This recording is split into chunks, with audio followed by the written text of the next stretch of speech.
Hello people, welcome back to my channel. My name is Aari और आज की class में हम इंग्लिश के पैराग्राफ को हिंदी में वर्ड टू वर्ड ट्रांसलेट करेंगे। सो गाइस, अगर आप इंग्लिश बोलना, लिखना या फिर पढ़ना सीख रहे हैं तो paragraph reading important role play करता है। इससे आपकी वोकैब तेज़ी से इम्प्रूव होती है, जो कि इंग्लिश बोलने में आपको काफ़ी हेल्प करती है।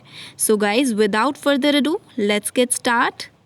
इन ईरान में there are some such rich women. There are some मतलब कुछ या कई। रिच विमेन मतलब अमीर स्त्रियाँ। कुछ अमीर स्त्रियाँ। स्पेंड मतलब बिताना। अ पार्ट ऑफ देयर टाइम मतलब अपने टाइम का, अपने समय का कुछ हिस्सा। इन द किचन मतलब रसोई। तो पूरा सेंटेंस क्या बना? ईरान में there are some such rich women, कुछ अमीर स्त्रियाँ। Spend a part of their time, spend मतलब बिताती हैं अपने टाइम का कुछ हिस्सा। इन द किचन रसोई में।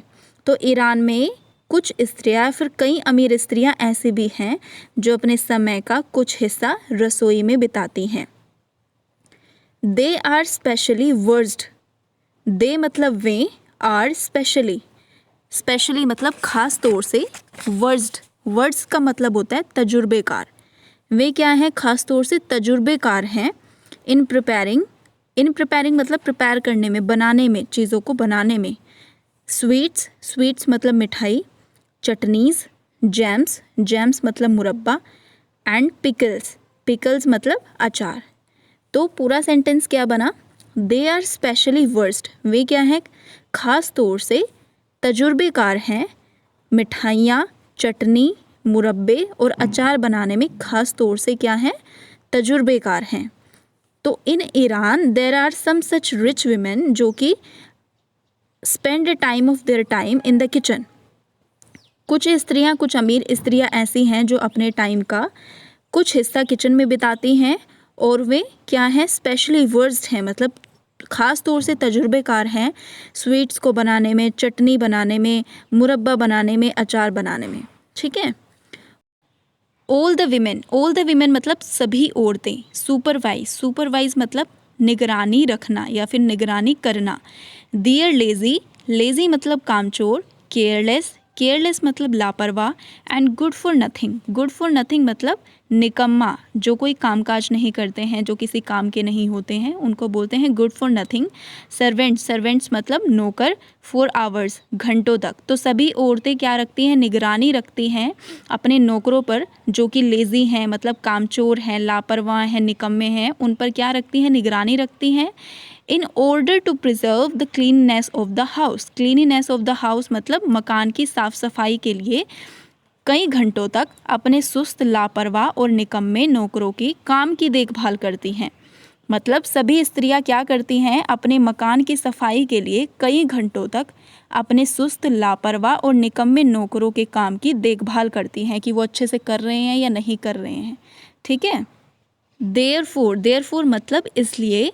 दे have to take many rounds in the vast courtyards of their house. They have to take, उनको लेने पड़ते हैं, मैनी राउंड्स काफ़ी सारे चक्कर।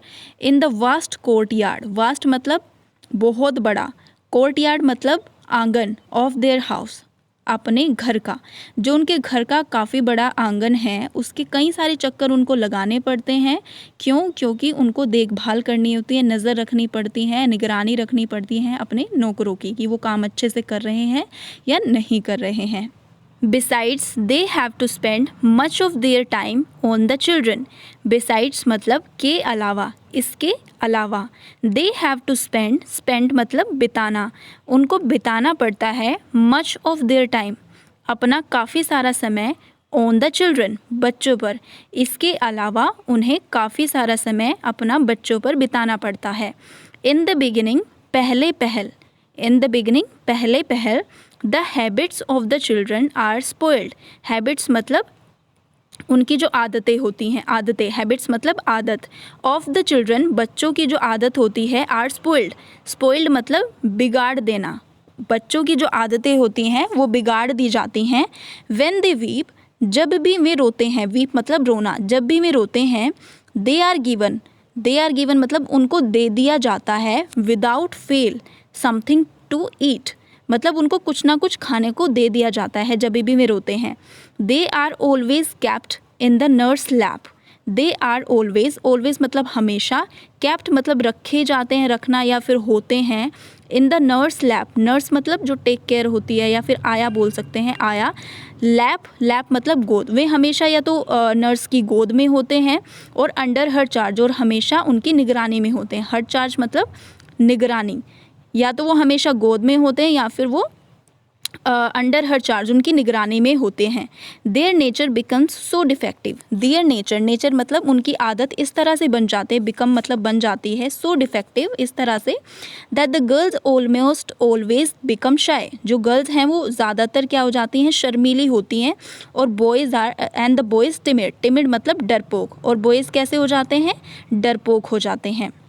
तो मतलब जब भी वे रोते हैं उनको खाने को कुछ ना कुछ दे दिया जाता है, और वे हमेशा ही आया की गोद में या निगरानी में रखे जाते हैं, और उनकी देखभाल इतनी होती है कि लड़कियां हमेशा शर्मीली हो जाती हैं और लड़के हमेशा डरपोक होते हैं।